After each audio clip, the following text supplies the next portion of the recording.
గుంటూరు జిల్లాలో మీడియా పేరుతో బ్లాక్మెయిల్కు పాల్పడుతున్న బీఆర్కే న్యూస్ రిపోర్టర్ అరుణ్ పై పోలీసులు కేసు నమోదు చేశారు.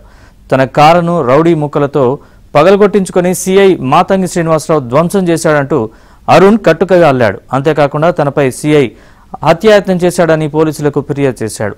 ఈ ఘటనపై సీరియస్గా విచారణ చేపట్టిన ఎస్పీ వకుల్ జిందాల్ కట్టుకథ అల్లి పోలీసుల్ని తప్పుదారి పట్టించిన అరుణ్పై కేసు నమోదు చేశారు. అరుణ్తో పాటు 11 మందిపై కేసు నమోదు చేశారు. 5గురిని అరెస్ట్ చేసి రిమాండ్కి పంపించారు. ఇప్పటికే అరుణ్పై వివిధ పోలీస్ స్టేషన్లలో 9 కేసులు నమోదయ్యాయి. త్వరలోనే అరుణ్తో పాటు మిగతా వారిని అరెస్ట్ చేసి అందరిపై రౌడీ షీట్ తెరుస్తామన్నారు.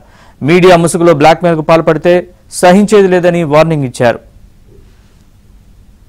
కన్నెగంటి అరుణ్ బాబు అనే అతను ఫోన్ చేసి కృష్ణానగర్లో సెకండ్ లేన్లో నా కార్ ఉంది, నా ఇంటి బయట, నా రూమ్ బయట కార్ ఉంది, ఆ కార్ అద్దాలు పగలగొట్టారు ఎవరు వచ్చి.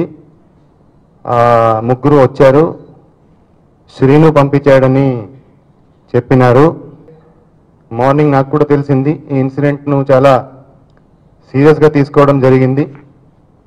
దాని మీద నెంబర్ ఆఫ్ టీమ్స్ ఇన్వెస్టిగేషన్ కోసం పెట్టడం జరిగింది. అది ఎవరు చేశారు ఏంటనేది అన్ని పరిశీలించినాక మాకు తెలిసింది ఏంటంటే ఈ అరుణ్ బాబు అనే అతను సొంతంగా కొంతమందిని పంపించి మాతంగి శ్రీనివాసరావు ఇన్స్పెక్టర్ పేరు మీద దాడి చేయించి మాతంగి శ్రీనివాసరావు నా మీద దాడులు చేస్తున్నారు, నా మీదకి వస్తున్నారని ఒక క్రియేట్ చేయడానికి ఇది అంతా డ్రామా రచించడం జరిగింది. ఎవరైతే అక్కడ వచ్చి ఈ కార్ అద్దాలు పగలగొట్టారు, ఎవరైతే వాళ్ళను పంపించారో దాంట్లో మేము 5 మందిని అరెస్ట్ చేశాము.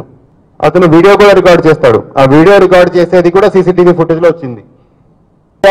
ఆర్గనైజేషన్స్ కూడా ఇది గమనించాల్సిన అవసరం ఉంది. ఇప్పుడు ఏ ఆర్గనైజేషన్లో ఈయన పని చేస్తున్నారో ఆ ఆర్గనైజేషన్ క్రెడిబిలిటీ గురించి కూడా మనం అందరూ కూడా ఆలోచించాల్సిన అవసరం ఉంది.